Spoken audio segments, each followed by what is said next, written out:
Very good. Okay, Great. excellent. Well, thanks, Don, for that introduction. And thank you for everyone who is showing up on an afternoon when it's fairly cold, but at least we're inside. And Yeah, in particular, thanks to some of my close friends who have taken time out of their day to come and listen to this talk. And I was asked by Don to do some reflection on the ARC conference where I was an attendee. But let me give a little bit of background on that conference, first of yep, all. Jordan Peterson, along with some other high profile public figures from the political right, held this conference.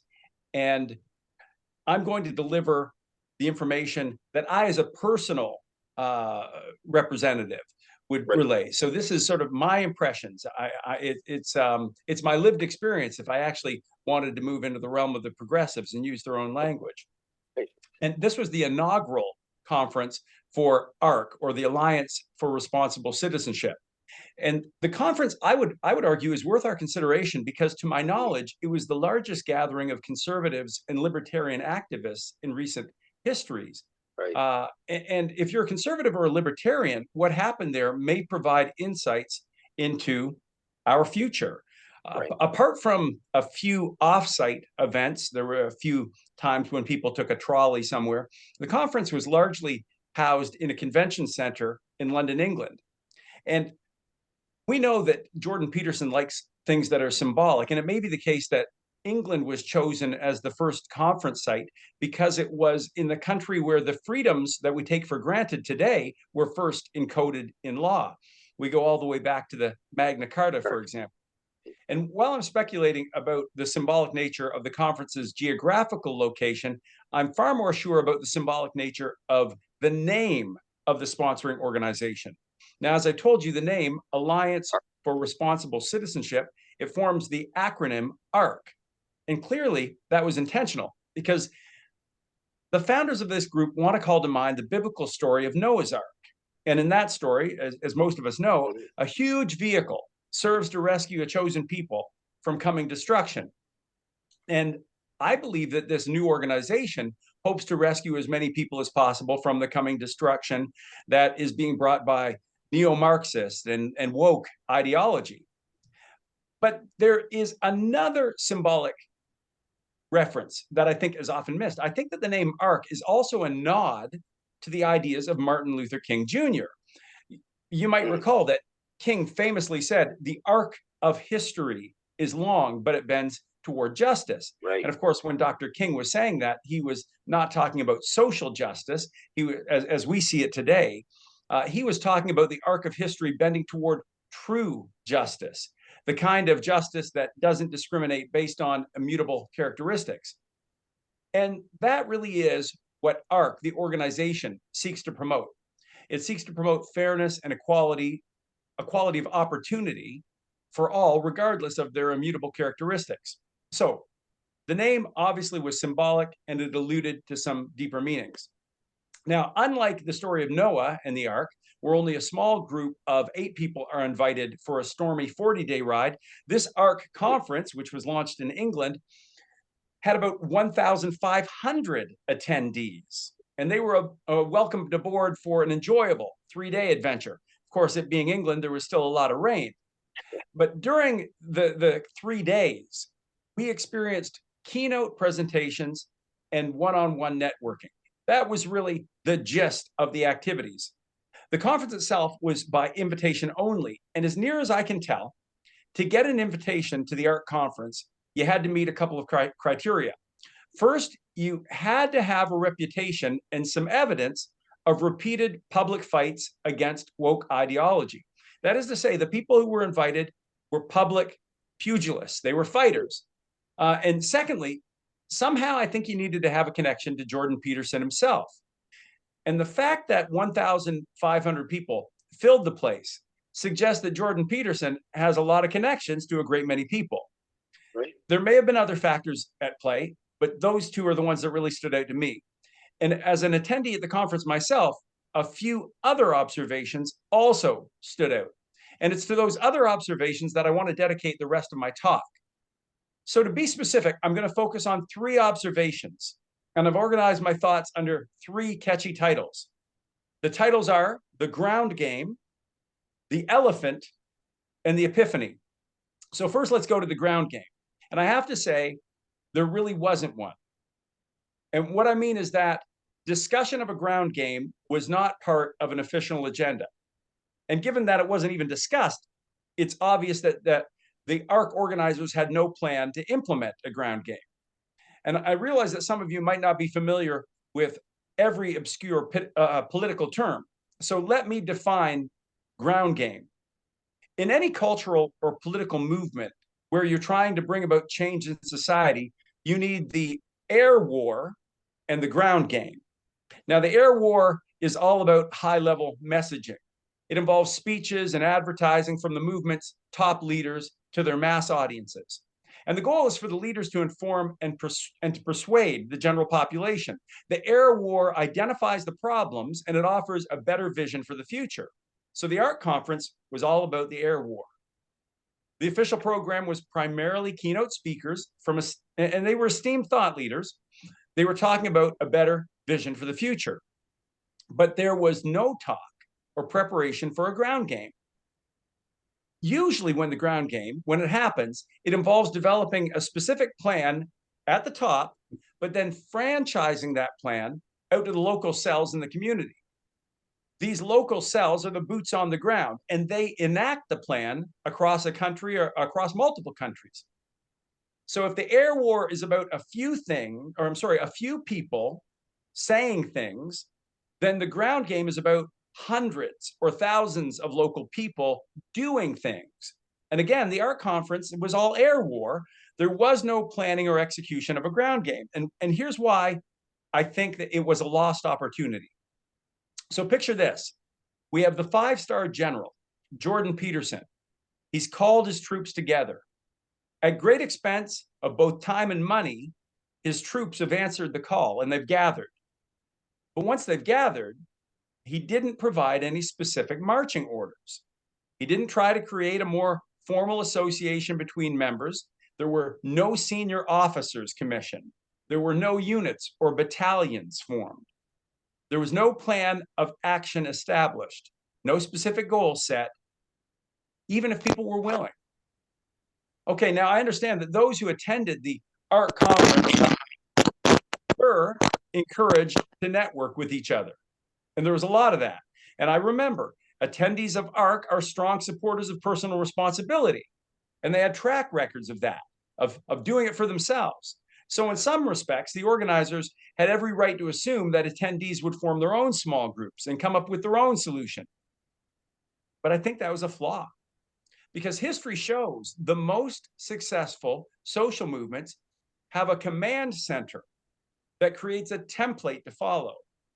And then they intentionally organize local communities or chapters to carry out that plan. And I think the organizers missed that opportunity for a ground game.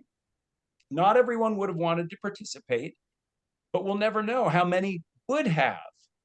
And if you're looking for a historical example of a very successful social movement, you can look at the project of Methodism.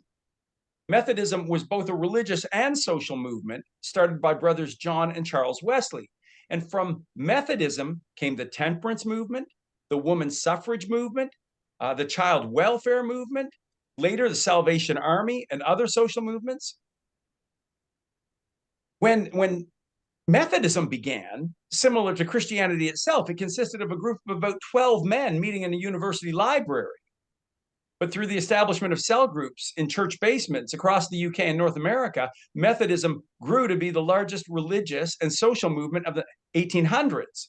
So Methodism had this great, amazing ground game, but ARC didn't have a ground game. So let's park the idea of a ground game and let's move to the second topic of my speech, the elephant. So you'll recall that I said I had the ground game, the elephant, and the epiphany. We're now the elephant, and I'm talking about the elephant in the room. There was certainly a controversial factor that was present at the ARC conference, but it was mostly avoided as a subject for discussion because it was uncomfortable to bring it up. Conservative, traditional Christianity was the elephant in the room.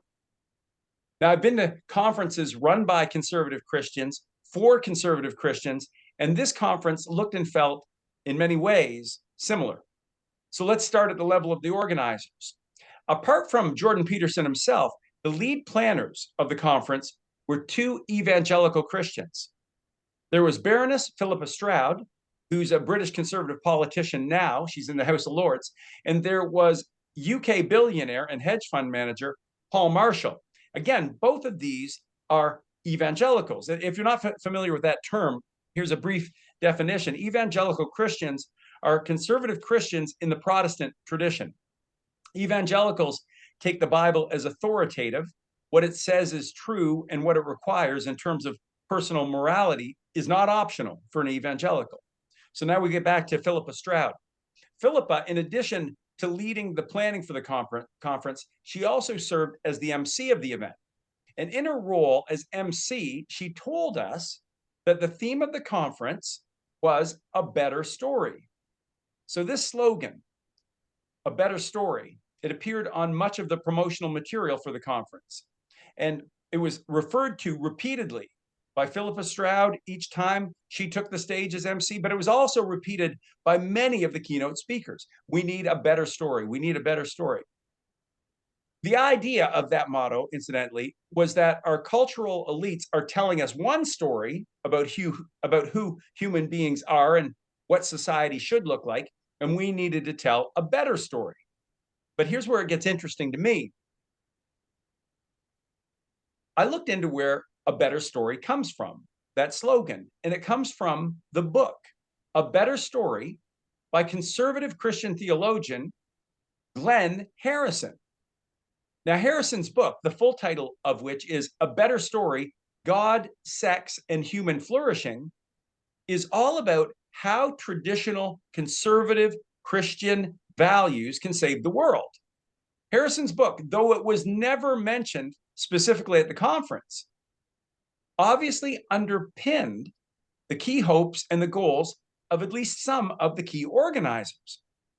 But the organizers didn't say that explicitly. So beyond the organizers and beyond the theme of the conference, a majority of the keynote speakers were also conservative Christians.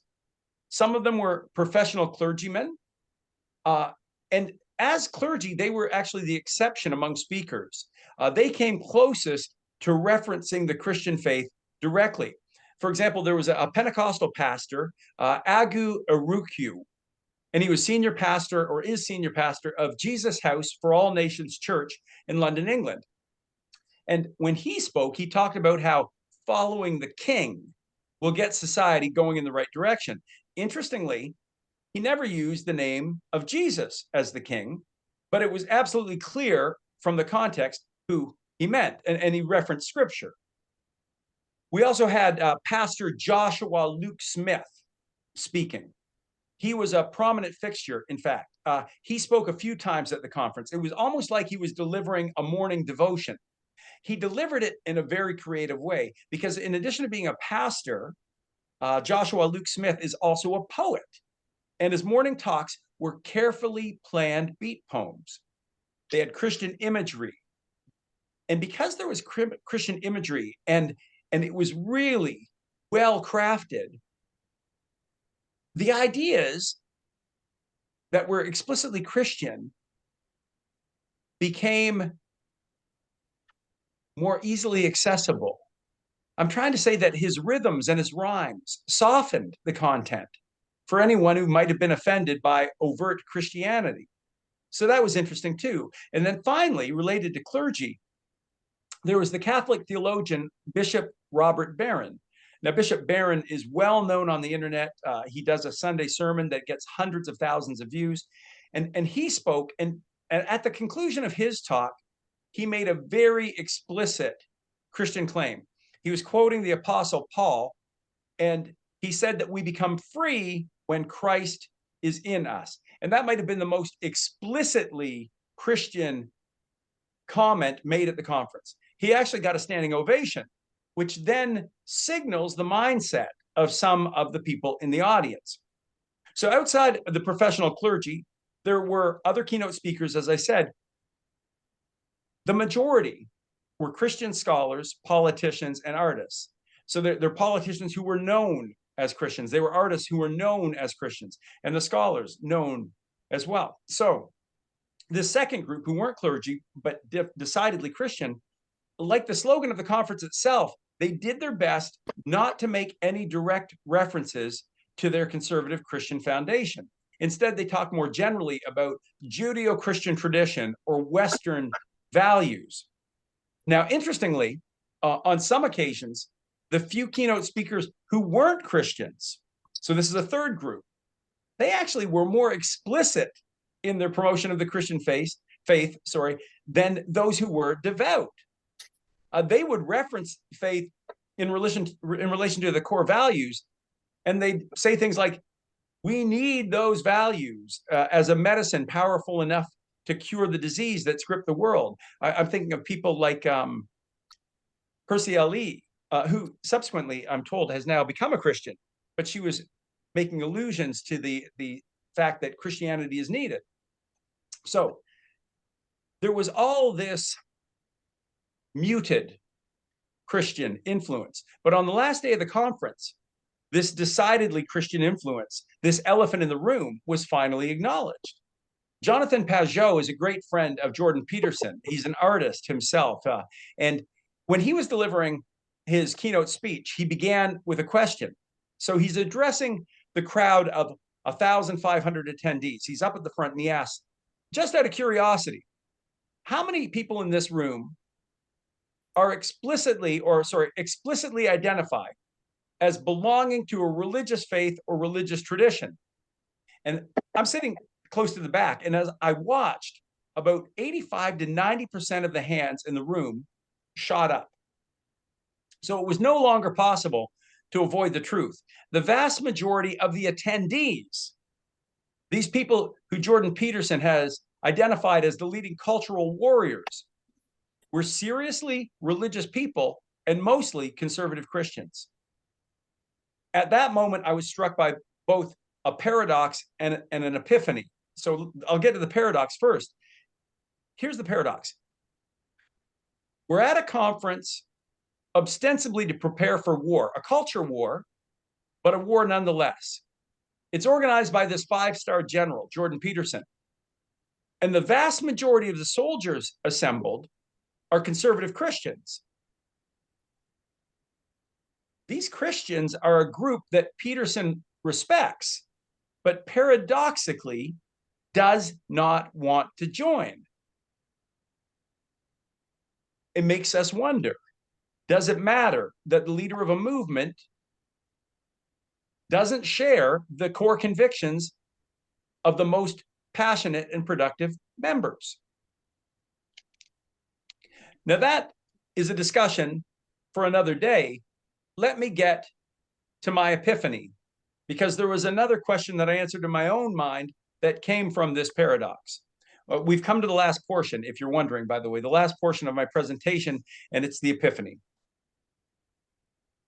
An epiphany, as you know, is defined as the process of coming to a sudden and clear understanding.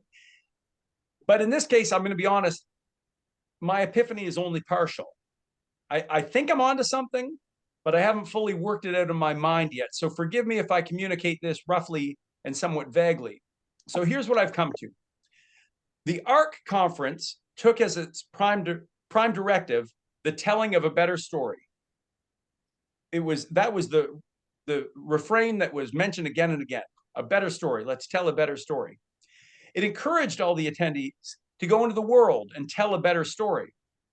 But at the level of specifics, it was afraid or hesitant to proclaim what that better story might be or is. Now, obviously, the majority of the people at the conference, and even the majority of the keynote speakers on the stage, even 2 of the key organizers, believed that the better story was the story of conservative Christianity. Not the watered down version, but a conservative, traditional version rooted in the authority of Scripture. But that would not or could not be said explicitly. So why? And I think it's because people on the political right people like the attendees at ARC, and maybe even some of us listening today, we don't know how to balance Christian conservatism and classical liberalism. Now, Christian conservatives and classical liberals, we formed a union. This union happened around the 1960s. William F. Buckley, out of the United States, the founder of National Review magazine and a leader in the movement of conservative Christians and classical liberals, called this fusion. He called it the fusion movement. And we've seen it since the 1960s. But I'm thinking that at this point in time, now in 2024, we don't know how to balance classical liberalism and Christian conservatism. In fact, most people in leadership seem to want the classical liberal position to triumph. They want it to be the face of this right-leaning movement. And there are practical reasons for that, I would assume. I've worked some out. For example, classical liberalism as a position, it is much more marketable in the 21st century. It's if I had to put it in another way, it's more palatable for popular consumption. And it's marketable and palatable because its main message is that of personal freedoms. Classical liberalism goes back to the Enlightenment, and the key Enlightenment message was that of personal freedoms. It establishes the rights of human beings, and you get to have the right to freedom of speech, the right to freedom of association. Classical liberalism really does focus on personal freedom. So as such, classical liberalism tries to avoid telling an individual what they must or must not do. Classical liberalism, at its very heart, says the individual is free and can't be told to do something to which he does not personally consent. In that, we even hear the echoes of the social contract theory of John Locke. So that brings us to a sticking point, because when it comes to social values, the classical liberal position says, apart from those values directly related to freedom itself, we shouldn't promote one set of social values over another. Now, of course, that's where Christianity and its conservative followers don't align with the classical liberal core mandate.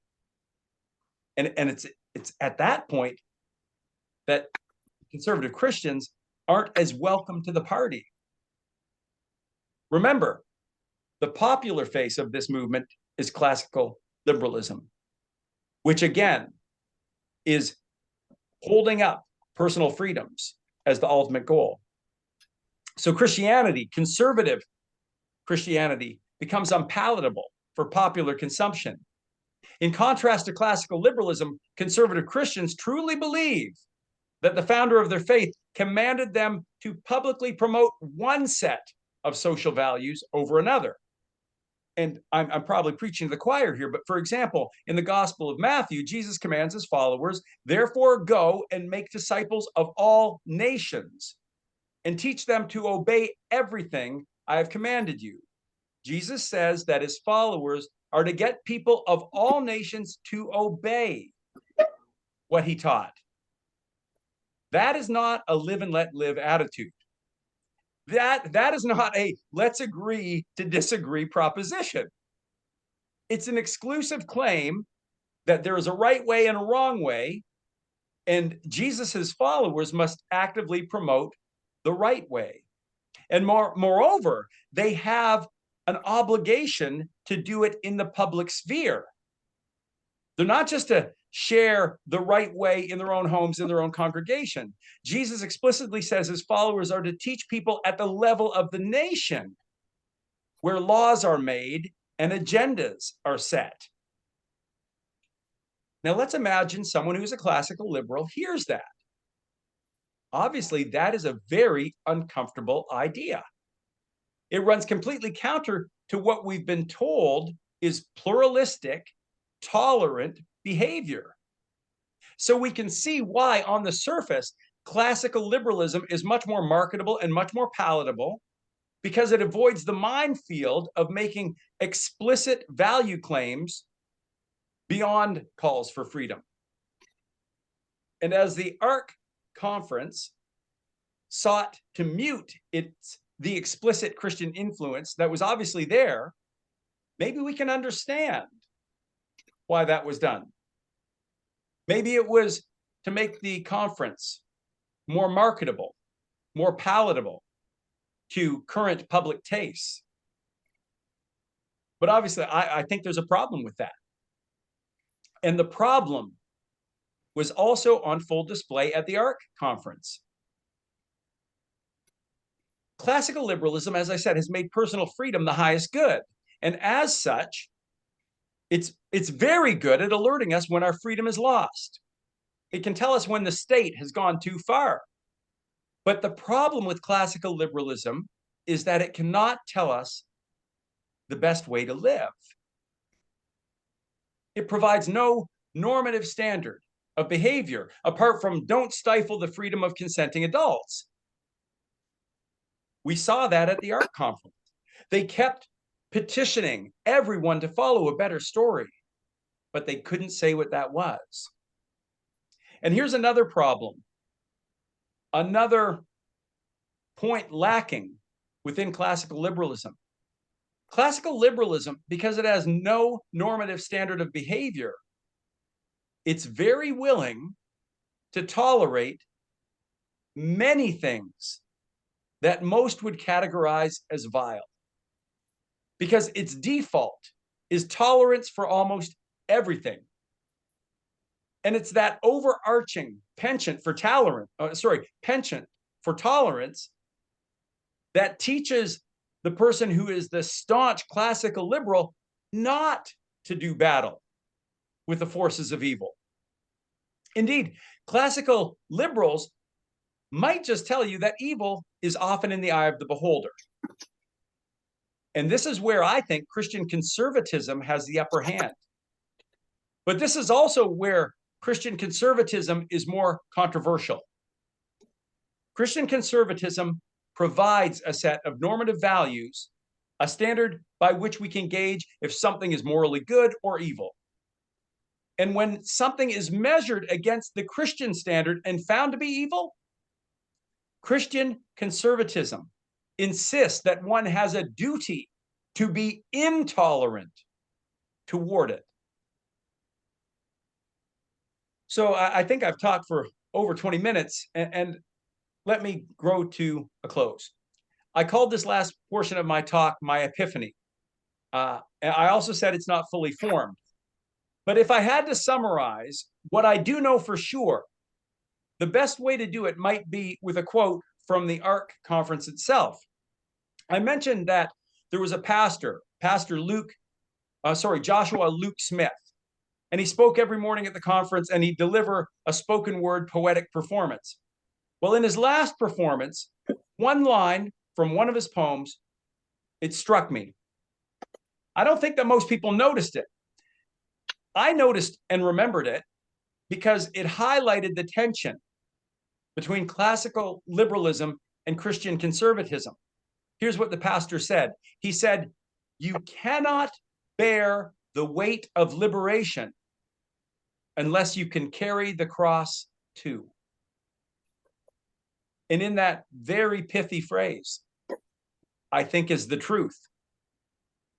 And how this imbalance between classical liberalism and conservatism is going to be solved is something that our side really needs to work out.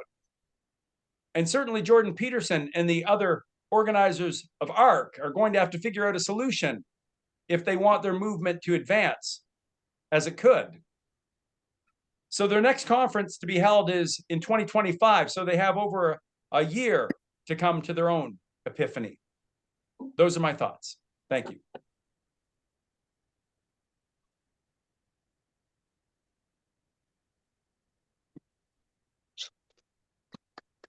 I think you're on mute, Don. So thank you again very much, David. That was very forceful, insightful, and I think got to the heart of the real paradox or contradiction within the movement. Didn't hear a lot about kind of the follow-up from that event. It did bring together very eminent people and encouraging that many were indeed committed Christians, but that voice was muted is also diminished the benefit, I guess, of coming together the way you did. But thank you. I see AJ down there has his hand up, and do feel free to ask questions or add your comments. AJ, and thank you That's again. actually, Excellent. hi. Excellent. I This is was actually recorded. clapping hands. I was applauding. We Yeah. hit this thing, though. I was worried that you would think I was asking a question, but everything's great. Thank you. Okay, you're still welcome to ask questions and comments. I think any others like to share insights. Have you written up this review or thinking of, David, at least as a kind of critical assessment of whether this movement, the ARC movement? Not yet, Don. Yeah. Not yet. What I've been spending some time writing is I'm trying to really tease out the last portion of my speech, which is the Epiphany. Right. And I'm trying to articulate first to myself and then to the public where I stand on this. I think that there are really important ideas captured within classical liberalism. Right. And I think that its support for individual freedom is absolutely necessary. However, we've made freedom a god. I mean, you could tell from where I was leaning in this talk, right, that I'm thinking and this is Hersey Lee who said this, we have cut the flower from its stem or its roots. Yeah. And so you find yourself in this position where classical liberalism is not equipped to push back against the doctrine of neo-Marxism or the woke agenda. It is not powerful enough to do so. No. And you know, I didn't say this in my speech, but early on, and even I think today, he still makes much of this. Jordan Peterson often talks about an overarching narrative. He talks about an overarching narrative.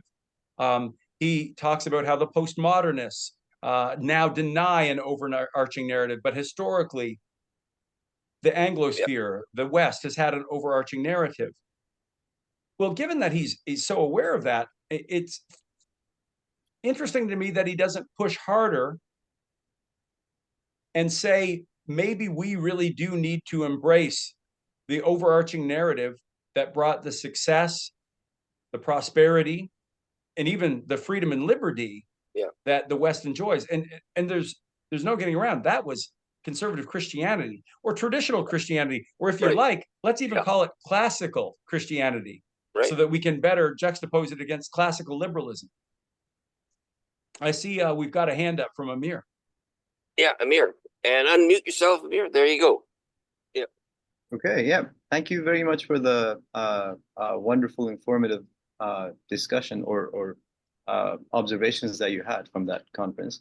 It is super interesting to me that you mentioned that the sort of the non-Christians or those who didn't identify with any, or the outsiders, shall we say, those were the ones who were more explicit with regards to the importance of a religious belief and going back to those values, actually. And coming from Iran, that is exactly what I see as well, that there is this sort of silencing the underlying religious beliefs that gives rise to the West as a whole.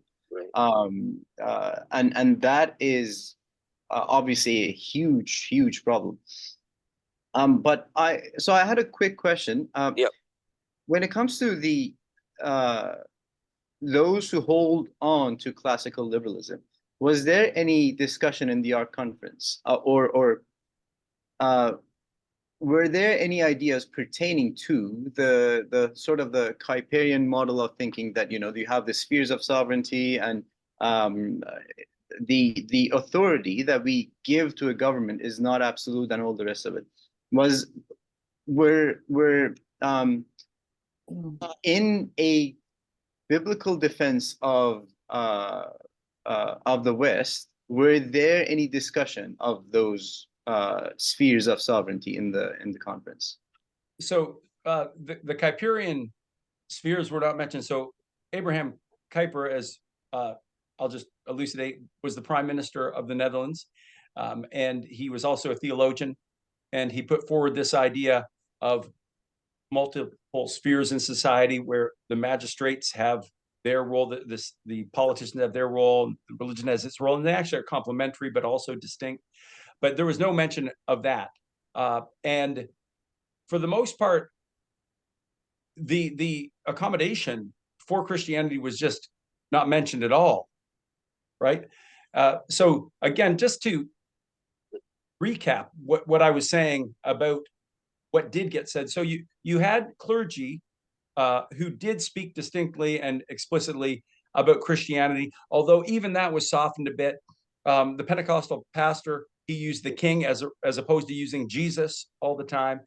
Then we had the poet pastor who also, and I'm not saying that he was denying his faith. It's just because he was delivering it in a poetic form, it was definitely seen more as artistic than theological, which was more palatable for the audience itself. And the only very explicit use of Christian theology happened by Bishop Barron, and he did an exquisite job of it as well. Right. And his conclusion was that if you want to get out of this mess, you need to turn to Jesus. That was it. And he was quoting from the Apostle Paul. To the point that those people who were not believers did speak well of the Christian faith, it was still, it was striking to me that they did that. But one of the people was Konstantin Kisin, for example, and he has a podcast, and he himself, I think, is a secular Jew, but he mentioned Solzhenitsyn, Alexander, and he was talking about how it is a spiritual sickness that will lead to a cultural sickness. Yeah. And so if you traced it, you know that Solzhenitsyn is, in fact, speaking from a conservative Christian point of view, or at least an Orthodox Christian point of view. Yeah. So in that way, that's how they brought it in. And Hirsi Ali, she was decidedly pro-Christian. And it was later, I think in a week after that, it turned out that she was actually converting to Christianity. So it's not so surprising that she was so explicit in that. Right. Very interesting. We know just on that side of converting to Christianity, Hirsi, Ali Hirsi, who had written the book explaining her break from Islam, converted to Christianity not too long ago as well. But she said in the end, that was the only real position that added up, that made sense. Yeah. And I think that's something we perhaps, as Christians, become a little bit browbeaten by thinking, well, we have to be apologetic because, we're going to be offensive. But in fact, that message is the only one that really adds up and makes sense. And the secular persons are hungering for that, I think, for something that really is coherent and has roots that really, go down deep into reality. Well, and I want to approach this, Don, as much as I can from an empirical point of view. Now, clearly, I throw my hat into the Christian camp. And it goes even further. I throw it into the conservative Christian camp. But at the same time, I want to be able to approach this as an academic, as a scholar, and take a look at what I see here. And knowing that I'm still biased toward the Christian camp, I really think there's good evidence that suggests that classical liberalism cannot bring us back to sanity. Yeah.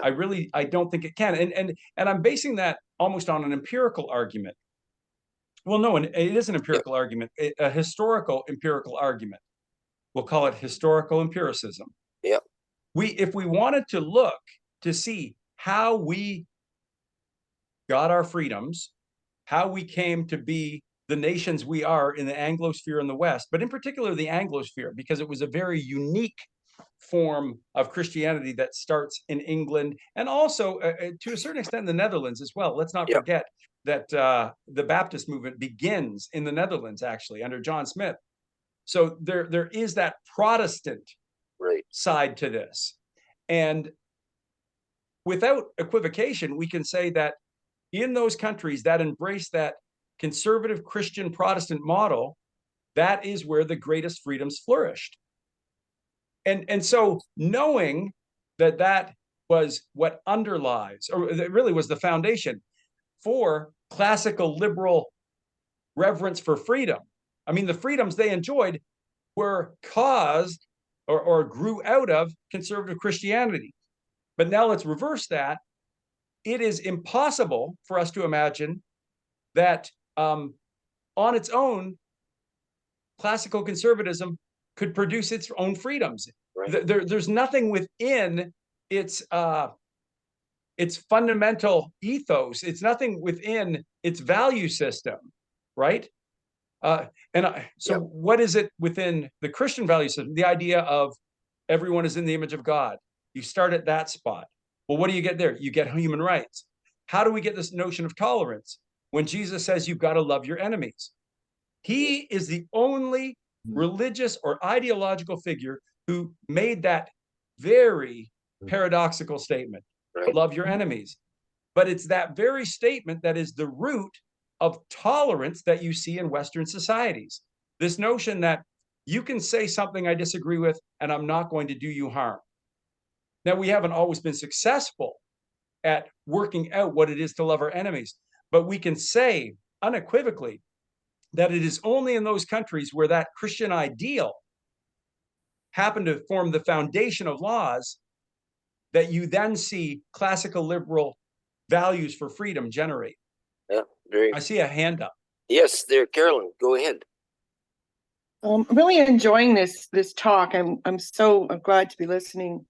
And Pleasure to as have I'm you here. listening, what's that?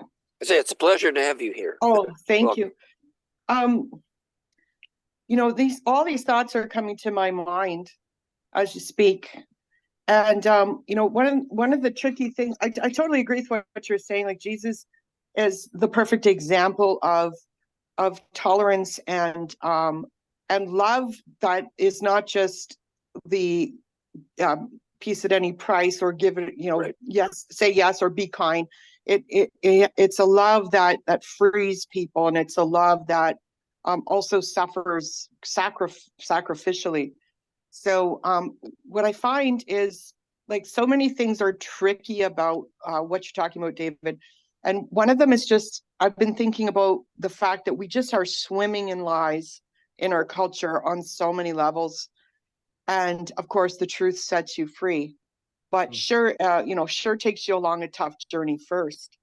So one of the things I'm thinking about is how do people, like, we know as Christians that our systems are prone to corruption, just like political systems are prone to corruption. But Jesus Christ is the perfect example.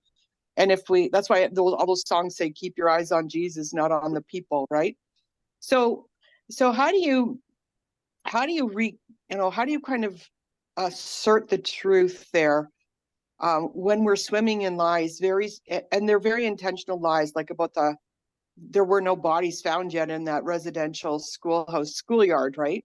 And all kinds of things, like the effort to destroy the church and Christianity is very specific and very obvious to people like us, and very intentional. But probably the reason for that, other than spiritual stuff like the battle of good and evil, probably the reason for that is because when we, like you said, David, most of those people were people of faith, and most of those people of faith were Christians, strong Christians who are doing something. And we know that when we as Christians put God first, and we care about meeting him one day and him saying, well done, good and faithful servant, that frees us from the fear of man, right? The fear of the people who are defaming us and that sort of thing.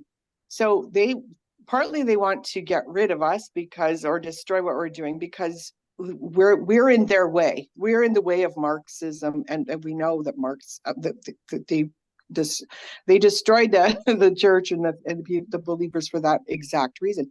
But what I find tricky about dealing with this, and as someone who's worked with in multiculturalism my whole career, what I find tricky is trying to build a coalition of people that are going to do something about this. And when you're trying to build unity, this is what I've noticed in the troubles that we have building a resistance to what's happening in our culture right now, is that unity is a really tough thing for the humans, right? Right down to how prevalent divorce is, like right down to two people. It's extremely difficult for people to stay in unity with each other. So even people who are in love or shared a lot of values have trouble with unity. So then you throw in different belief systems and different walks of life, and you see that it's nearly impossible for people to walk in unity. So that's, I think, why when we're trying to build like a coalition of people, that's why people let go of some of those distinctives about their faith and maybe start talking about the creator instead of Jesus and all of that. But you make us aware of the compromising that we've been doing in order to get something done in this movement. And I'll just, I know I've been talking a bit, so I'll just end with the idea of the September 20th march across Canada. And what a miraculous moment that was, and will probably never be repeated again, where people of different faiths and different age groups and really had one goal, which was to send a message. And of course, the unions and all the people still defamed the entire group and called those parents and grandparents haters. So we're in this real messy situation where how do we, what are the boots on the ground? What are the marching orders? How do we handle this? And I would love to hear your thoughts on this. I think that'd be one thing. Go ahead. Go ahead, Doug. No, I was say that'd be a good follow-up talk for sure. And I was going to say, just while we're at a little plug, if you've not read this book, Live Not by Lies, it's really lays out the groundwork, I think, quite well, subtitled A Manual for Christian Dissident. So we'll put that in. Actually, make sure to put your emails in the chat, because by the way, there'll be some follow-up notes and material to send out from this talk. But thank you, Carolyn. You did kind of sketch out some of the real hardcore dilemmas, and the problem with an environment saturated by lies. It's very difficult to achieve unity around the truth until you can kind of break through that, and that takes time and patience. You go ahead, David. So to respond to I think the main question with Carolyn is what is the approach to truth then? And I think that I've changed quite a bit in the last 10 years what I think the approach to truth could be. And I'll tell you, I've learned my lesson from the woke left. Right. They've actually instructed me on this. The reason that they are making the headway they do is not because they have good empirical arguments. It's not because they have rational philosophies. It is because they are persistent and they are public. Yeah. And so that particular message, that lesson that I learned from the left, I think we need to apply it ourselves. Amen. And we have to remember that which is not honored in public soon is not honored in private. And we've brought ourselves to this point where we've made our religious beliefs, our social values, a private affair. And that is the road to ruin. And so we get to this notion that if you're going to claim the mantle of Christianity, and again, Christianity does not compel this. This is a choice. Right. But if you do, then there is an obligation to actually publicly proclaim the values you hold. And I think that in the service of political correctness, the people who held these values said, I'll make it private. But we've seen where that has led. You don't have the overarching narrative that is strong enough to compete with the woke narrative. Anyway, And yeah. I mean, I was back in September 20th when it was the million-person march. I think that many Christians were impressed by the passion of our Muslim co-belligerents. We looked at them and said, wow, they actually have the courage of their convictions. Right. They are standing up for their children unabashedly. And so, well, I'm not trying to conflate religious traditions. I'm saying that there was an example in that as well. So I see other people have got some hands Yeah. up. So Amir, and then I'll go to Isa. Amir, you. Yes, sir. So just as a kind of a follow-up, there seems to me that in the ARC conference, there wasn't much attention or focus on the Reformation neither. And so as a result, I'm just interested, was there a conception of what common good is? And if there was such thing, I would assume that it would be inverted. I wouldn't say that apart from the typical boilerplate classical liberal and even fiscal conservative rhetoric, there wasn't an overarching common consensus. I mean, the fallback was always classical liberal values, Western values, Enlightenment values, without really getting into the specifics of what that might look like. Here's something you wouldn't have heard, for example. Right. You would not have heard that sanctity of life was an Enlightenment or Western value, right? Is it? I'm not saying it is or it isn't. I'm just saying at the level of specifics, that would not have been mentioned. That certainly wouldn't have been mentioned. Right. On the idea surrounding traditional marriage, for example, there were no arguments or discussions would be begun or were begun. So, yeah. No, so effectively, just as a quick follow-up, effectively, common good was perceived as something that just exists nowadays, and we've just come up with, right? That's a great observation, Amir. I would say they see the common good as Western society 20 years ago. Mm-hmm. Their model is actually this conception of what it was like in the 1980s and 1990s. And that is not a fulsome overarching ideology. I mean, it's not sustaining. We've got to get back to what was. It's simply, here's where we moved. We've got to get back here. But the problem with that is, if you're just simply trying to reverse to a particular point in time, you'll eventually accelerate to the same dilemma unless you actually have the guardrails or the values that got you the freedoms in the first place. Well said. Isa, go ahead. Yeah, thanks, Don. Yeah, it's very interesting. I really, enjoyed it, and there's a lot to think about. I just like to bounce off and respond with some of the things that I've seen or read. Is interesting. I'm just finishing up Hershey Ayan's book called Nomad, and it's very intriguing. And so one of the things that she mentions too, it says, in, for instance, in the Netherlands, where she lived a number of years, there says this emphasis on freedom, and as a result, they don't want to deal with the abuse of women in Islam. In fact, the freedom of religion goes to the point that even though they know that most terrorist activities comes from the Quran and the teaching of Islam, you're not allowed to say that, and in all of the journalism, this is suppressed. And is even after 9/11, they really, even in the West, it was really pushed that this has nothing to do with the teaching of Muhammad in the Quran.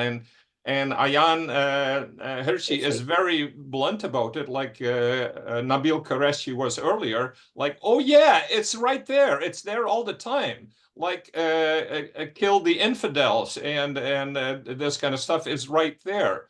Tomorrow night we listened to Crystal Heiberg, who written the book about that. But anyway, a big thing I think is that in the emphasis on freedom, it becomes too much of personal freedom. When the Freedom Convoy movement was going on, I put on the Facebook, I put a few times something like, we need to go back to a real revival. We need to go back to God in order to reclaim our freedoms. And right away, there were some people to say, well, but then, we couldn't do abortion and these kinds of things. And that shows that, it's a personal selfish freedom that a lot of people are actually looking, and not kind of a freedom to serve and to kind of a sacrificial kind of service, if you want. Just to go back, it's interesting that you mentioned the religious freedom. Yeah, Amsterdam was one place where this, we should tolerate all the different religions and all the different denominations within Christianity. That then came into New Amsterdam, which kind of was the root of the attitude that was taken in America. I wrote a series of articles called "Privilege and Responsibility." And I think it's a different. We got to see that the privileges that we had in the West and that we have enjoyed, a lot of now is called whiteism. Everything that has created blessings for us is now bad and evil. And but the privileges come with a responsibility. There are certain privileges, specifically for some people more than for others. Like Jesus gives 1 talent, 5 talents, 10 talents. But with the explicit thing is that mandate that if you have more talents, that there's higher expectations that you share that and that you invest that. And so I think what's happened and especially in Europe, but also in North America, is we want to hang on to the golden eggs, but we have actually killed the goose that lays them. So we don't want to talk about God and Jesus, but we don't. And so we want to cling on to what has come from there, but we've taken away the ground. We've cut the roots of the trees, and we still want to see fruit. And I think, as what you hinted to, that's definitely not possible. And therefore, I think that one of the root problems is that the church has grown silent. And I feel that in the Netherlands, I experienced that even stronger than in Canada and the United States, that when I spoke up boldly, among my Christian colleagues at the Christian school, they kind of like, wow, are you from a different planet? Like, nobody talks like this anymore. And I was appalled. I was so discouraged, because in the past, our Dutch Reformed Church was very kind of exclusive, like we're actually the only true church. But now that there is no true and false anymore. Like, if somebody else, claims to be a Christian, you got to respect his or her interpretation of what the Bible says. And if you say something is bad, like, then you're judgmental and you can't say that. And that has really kind of, I think it's become kind of a decay, a corruption, a rottenness in the church itself. Yeah. And, it's interesting, of course, that Jordan Peterson and Tom Holland, for instance, who shows like the whole, this woke compassion comes from Christianity. Before Christianity, there was no idea that we should help the oppressed, because that's suicidal for a culture. And so Voddie Baucham says that too, for instance. He says, what is happening today, it looks like the enemy, or let's say, Satan, it has taken the compassion thing, from the Bible, and is using that to actually destroy the Bible, to silence it, and to think that they can do better than the Word of God and come with a better gospel, which in the end, as we know, if you're familiar with communism, is actually going to be a huge disappointment. So if we continue to go this way, I hope that there comes a time like, and you mentioned Solzhenitsyn, that people actually realize, wait a second, the billionaires didn't really look for the real good for the oppressed people and the poor people and the handicapped people and the fat people and all the discriminated groups. So that's my hope and that's my courage. we just got to be bold and keep going to Christ, because otherwise I don't think there's a hope. And I really liked your emphasis on that.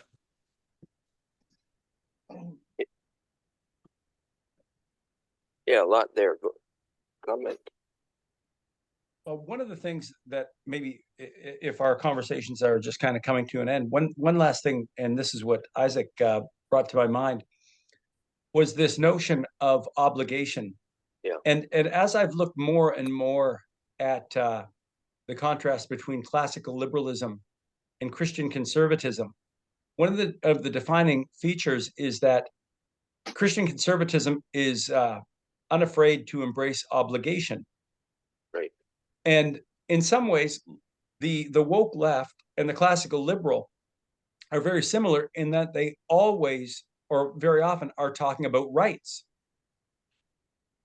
Whereas the conservative Christian really focuses more on responsibilities. And so in looking at it, and the conservative Christian, or the conservative generally, if you are trying to conserve, what are you trying to conserve? You're trying to conserve a flourishing society. That is the heart of conservatism, to conserve a flourishing society. And for that, we then say, well, do we have examples of societies that flourished? And we do, because we can compare. And what did they do? And one of the key elements of a flourishing society is actually mutual obligation. Not rights, but mutual obligation. And it begins in the family, right? Conservatives are always talking about the family, but they talk about the family. Some of them realize they do this, but others don't. Right. But the reason that family is foundational is it is the model of obligation. And if you're in the Judeo-Christian tradition, you'll note that you are commanded to honor your mother and father. It is not a consent to honor your mother and father. Now let's contrast that with the social contract theory. The social contract theory says that everyone is naturally free, and that no one has to do that which they would not unless they consent. Right. The Christian says no. And in fact, the Jew would say no as well. They would say, no, you are born into a family to which you are obligated. Regardless, I mean, there are exceptions if you had a terrible father or mother, et cetera, et cetera. But overall, there's this obligation, and that actually extends out into the conservative vision for what a society looks like. And so that, if that is the core of conservatism and Christian conservative, Jewish conservatism, that might be something that we need to keep talking about, right, and contrast it against the classical liberal idea. Yeah, well put. I think there's two things that I forgot to mention. I said a lot, but one is sacrificial love. When the Bible talks about love, it's about sacrificial love, and that is something that in my preaching in Toronto, I've come back many times. I said, when the Bible talks about love, it's sacrificial love, and God has shown it to us in offering up His only Son, and that is kind of the key, and that's kind of the energy from which we can actually do this. And the other one is forgive. And right. Tonight we start Timothy. with a forgiveness which doesn't exist in the whole woke thing and all these movements. There's no sense of forgiveness. In fact, it's seen as something bad. And I think if we revive those concepts and be not afraid to share that, I'm thinking about Charles Taylor, like how much it's necessary, especially at this time, to bring out those truths and necessities for flourishing again. Yep, well said.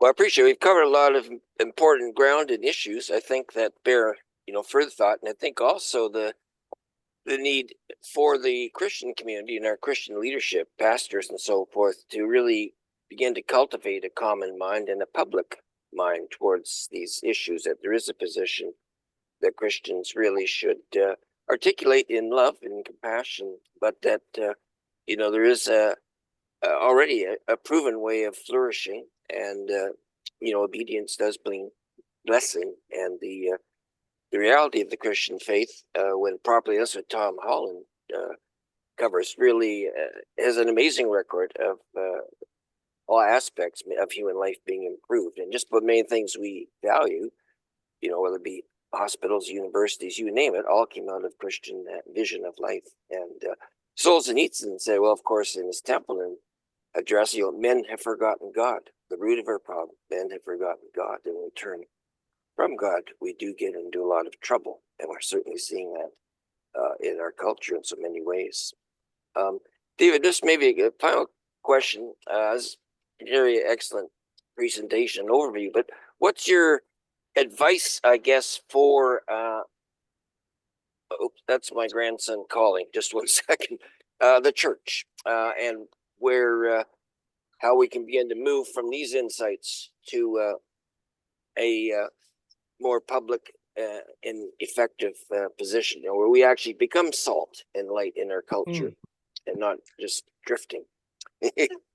Well, my advice for the church would begin at the level of the pastor, and sadly, I don't think we have any pastors, or we have a few pastors I've heard who are on this particular presentation or watching this presentation. But I would say that the same foibles I noted at the art conference, this inability to actually talk in specifics, is really the daily, or the weekly activity in our conservative churches, whether they're Catholic or Protestant.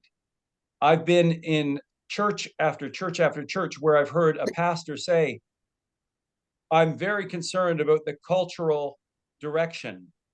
I'm very concerned about all of the issues in our culture. Our culture is sliding away from Christianity, but what they never do are use specifics. They don't say what part of the culture, what specific problem in the culture. And by not speaking, what they're actually doing is they're telling their congregation far more than what they ever could in their sermon. They're saying, look at this person who leads you is afraid to speak these words. Therefore, you should be afraid as well. And so the church is not salt nor light, because we have pastors, we have shepherds who are sheep. And until that changes, I think that we are led by example. We really are. From the time we are born, we learn to speak because we hear our parents speak. We learn to do any of the most important things in life by matching to a model. And within the Christian community, Christians are matching to the model. And the model are these very cowardly pastors who will not say the words. And I'm not saying that these pastors need to be rude or aggressive, but they need to be truthful. They need to stop being ashamed of the faith that they hold. The extent to which they will not say the words is the extent to which they really do not believe. So that's my prophetic word to the church. There you are. You're muted. There we go. We need a Geneva where pastors can be really given the boldness and biblical kind of. Jonathan, did you want to comment? I think it's coming. I do. Yeah. I think that, and I'm sorry for using this very tired expression, but bad times make hard men, and then hard men make good times, et cetera, et cetera. I think we're in that time where we're going to see some really strong men. Bad times make strong men. That's how it goes. Yeah. I think we're going to see some strong men and women as well. Jonathan, go ahead. Just a very quick comment. First of all, thank you very much, David. I appreciated your comments. And I would just say that, yeah, I mean, I'm in the business world, economics, finance, and do we really believe that Christianity is total truth? I mean, it goes back to that issue that there's only one truth. It's biblical, revelation in Christ. There's only one God, the triune God, and that has implications for all of life. He's Lord over all. And so I think that we certainly have lost that in many of our churches, and we have to go back to the reality that the Bible is God's inspired and inerrant word. It's our ultimate authority. It's sola scriptura, and we have the theology, we have the teaching in the scriptures. Also, Lord's blessed historically. We can look at a great history and background, of Reformation, and so forth, and then get out into all of life and apply it with vigor. Otherwise, it's a culture of death. There's no neutrality. And this idea that we can placate the other side, no, we don't understand the battle of sin and good and evil. And so we saw that through COVID too. I think that, we saw the churches just fold. I mean, just fold and go on Zoom and listen to all the scam and the lies that were being perpetrated by the government.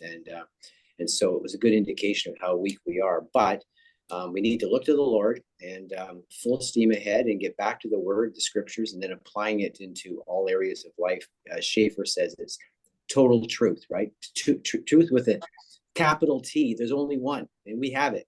And if we don't, don't hide it under the bushel. Yeah. So anyway, so I appreciate your comments, and it's terrible. I shouldn't say terrible. It's disappointing to hear Christians speaking at conferences and not being bold and thoroughly Christian and letting their putting it all out front, because if we don't, we're ashamed of the Lord, and we should not ever be ashamed of the Lord Jesus. So, Amen. Amen. Indeed. And I think, as you, David, said, there's a sense that there is a shift coming. The tide is turning. People are awakening. There are leaders, I think, emerging and being formed at this time that will really have an important influence to play. I think you're one of those, in fact. And within the academic realm, where we can have persons with courage speak the truth, it's a tall order, but it's necessary. Could I have a comment, Ron? Yeah, please. Sorry, who's that? It's Robert. Oh, Robert, of course. Yes. Thank you very much for bringing together this conversation today. It's been wonderful, Dawn, and to have David and all the contributors. But I wanted to mention that there is one pastor that I'm aware of, and that is Pastor Artur Pawlowski from Calgary, who has suffered extremely with the provincial government in Alberta for his views on the situation we're living in now, and that was in part driven by the Freedom Convoy. There are many more. There is Jacob Riome at Trinity Bible Chapel. There's Aaron Rock in Windsor. There is Steve. What's Steve's name in Tilsonburg? Richardson. Yeah. There is James Coates, Tim Stevens. Yeah, there's a lot of good men there. Yeah, thank you. And they are finding Mike Thiessen. They are finding each other, and their congregations are bursting. Yes. And Pastor Hildebrand as well. Yeah. We're almost up to 10. Yeah. Thank you, David. Yeah, thank you, Rob. I think, having a directory of those pastors getting together, connecting, there's quite a, I think, potential powerful movement here. And then, of course, out west as well, there's some important developments. But within this region, those pastors that you mentioned and large churches, there is a powerhouse there. It's aligned and has conviction, courage of its convictions, and a clear understanding of the truth.